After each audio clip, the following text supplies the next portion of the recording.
বিচারকের বিচারে অসন্তুষ্ট হয়ে ট্রফি ভেঙে প্রতিবাদ কালনা শহরে। কালনা বিধানসভার বিধায়কের সরস্বতী পুজোর যে ক্লাবগুলিকে সম্মানিত করা হয়, সেই ঐতিহ্যপূর্ণ সরস্বতী পুজো কয়েকদিন আগেই সম্পন্ন হয়েছে। গতকাল রাত্রে কালনার পুরাতন বাসস্ট্যান্ডের সুইমিং পুলের কাছে এই পুরস্কার বিতরণী অনুষ্ঠান অনুষ্ঠিত হয়। ২৭ বছর ধরে পাথুরিয়া মহলের লায়ন ক্লাব নামে শোভাযাত্রায় অংশ নেয় এবং তাদের শোভাযাত্রা এক অভূতপূর্ণ মানুষের প্রশংসা করে। এবছরও তার ব্যতিক্রম হয়নি বলে অভিযোগ ক্লাবের সদস্যদের। তাদের দ্বিতীয় স্থানে সম্মানিত করা হয়েছে এবং পুরস্কার দেওয়া হয়েছে।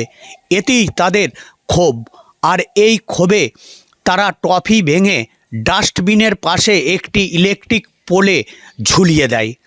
তাদের অভিযোগ, এটা পক্ষপাতিত্ব করা হয়েছে বিচারকের, তাই বিধায়কের দেওয়া পুরস্কার ভেঙে প্রতিবাদ জানালো কালনা শহরের এই লায়ন ক্লাব। তো ২৭ বছর ধরে লায়ন ক্লাবের একটা ব্যান্ড আছে।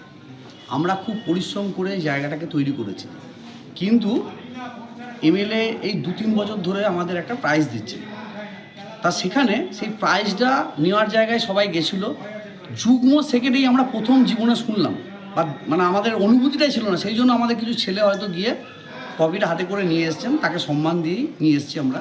কিন্তু ক্লাবে আনার পর কোনো মানুষের, মানে কালনা থেকে যে রাস্তা দিয়ে আমরা এসেছি, প্রত্যেকটা মানুষের তোরা যুগ্ম সেকেন্ড, মানে আমাদের একটা তাচ্ছিল্যের ব্যাপারটা এলো যেহেতু, তখন ছেলেপিলেদের মনটা ভেঙে গেল। সেই জন্য তারা এসে এখানে রাগ করে ট্রফিটার উপর রাগটা বই প্রকাশ করলো। সেই জন্য আমরা এই ট্রফিটাকে প্রত্যাখ্যান করলো আমাদের ক্লাবের ছেলেরা। তাই এই ছোটো থেকে আমরা শোভাযাত্রা করছি, আজকে ২৭ বছরে পা দিলাম। ঠিক আছে, আমাদের বক্তব্য হচ্ছে, আমরা যদি কোনো জায়গা থেকে কোনো কালনার মানুষের কাছে যদি আমরা মনে করতাম যে শোভাযাত্রাটা কমা হয়েছে, কি ১ নম্বর যাওয়ার মতন জায়গা নয় কো, তাহলে আমরা অবশ্যই মেনে নিতাম।